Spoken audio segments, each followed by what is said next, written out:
Video games are a pretty creative medium, if not the most creative medium ever, period. They allow us to explore our wildest and most outlandish fantasies through developers who share that fascination. I think that's its charm, and why it makes it such an effective form of escapism, because there's something for everyone. But sometimes it brings out some hilariously dumb things from players. Like the time a YouTuber by the name of Velidus spelled his name in Death Stranding by peeing in the snow. I'm not making this up. Let's start with something I am still guilty of doing, role-playing. Let me make a quick distinction, not this kind of role-playing, but rather the one where even the developers would be left scratching their heads. In Hitman, I remember numerous times acting like a law-abiding NPC right after committing such acts, or that time I'd wait in traffic in GTA 5, sometimes 20 minutes at a time pretending to do this. Looking back at it, it was probably a cry for help. I'd roleplay in Minecraft too, but it was somewhat more socially acceptable. I'd play hide and seek with random people I met online. We'd turn off our in-game tags, occasionally cheating would take place, admittedly, but there came a point I got so good at hiding that I'd leave for a real-life tea break. Yes, tea break because I am British, this is a thing. When I came back, I'd still be hidden, not necessarily because my hiding spots were good, although they were, but because they'd immediately give up when I left. How do I know this? Well, you see, as a kid, I was mostly gaming with people I met online, so I devised this genius strategy to see if the people I was playing with actually liked me. Every once in a while, I'd say I needed the toilet, but in reality I'd wait with my mic muted to see if they'd talk shit behind my back. And sometimes, those ball bags did. Though, more often than not, I wouldn't even call them out as a means to avoid the awkwardness. Oi Rabbit, what do you think of Xevnir? Xevnir, I don't really like him to be honest. He's always showing up with this Steve default skin and he's trying to play hide and seek in Minecraft. He's a bit of a weirdo to be fair. Definitely doesn't have any friends. You know, Xevnir and his weird Scottish accent, I never got that. Oi Rabbit, don't you have a Scottish accent? Who, me? Nah mate, I'm from France. And that's also when I learned I was the only guy excited enough to play hide and seek in Minecraft.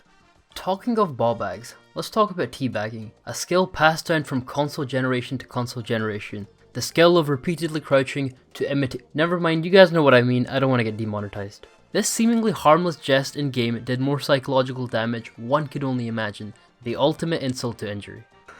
I remember my innocent mind thought it was some kind of homage to tea because I was British. I was like, hey, you know of Earl Grey tea too? Nice! That's until some dude in school explained what it actually was. And then that's when I realized I was part of more virtual crime scenes that I knew of.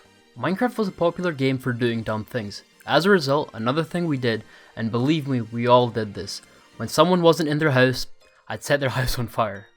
Then when they would notice it, I'd deny it and say it must have been a wildfire, or worse, sometimes blame it on the infamous debunked Herobrine rumor. I know, it's not the proudest moment of my time gaming, but don't pretend you guys didn't do this. Besides, it would usually take a few blocks of wood to patch up the damage, so it's all good. Okay, this next one is not only dumb, but annoying. I'm talking to you spammers out there, especially on Xbox Live, where it would display each and every invite until you either let it pass by or by going into settings and turning off notifications.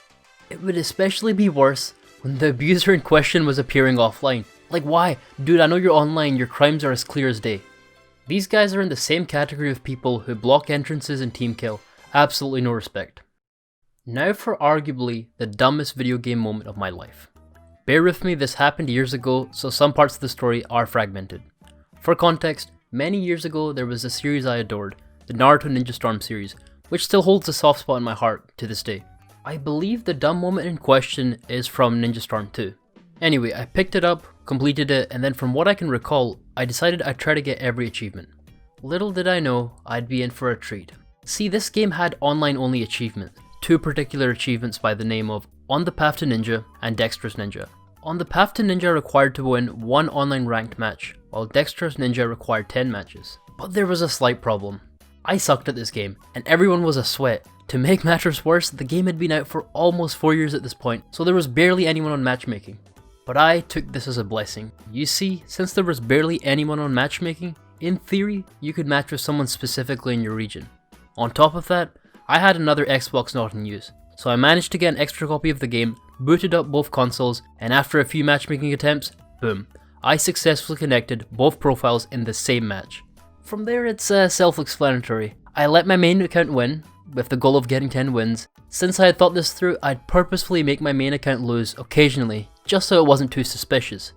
Now, everything was going well, until I soon came across a problem. I remember winning about 6 matches before the system detected it and reset my rank. Now I don't remember if it reset it to level 1 or to the level before the dump moment, but I just remember giving up immediately after that. Needless to say, to this day I still haven't got 10 ranked wins, and I'm still nowhere close to getting every achievement. The only thing I have is a memory of shame I still look back at, a reminder of the dumbest thing I ever did as a gamer. But honestly, looking back, I'm glad I went through that phase. We might cringe at some of the things we did as gamers, but I believe those moments helped make gaming so special and memorable, even if they were dumb. And for that reason, I'm glad I went through it. And you should too. Thanks for taking the time to watch this video.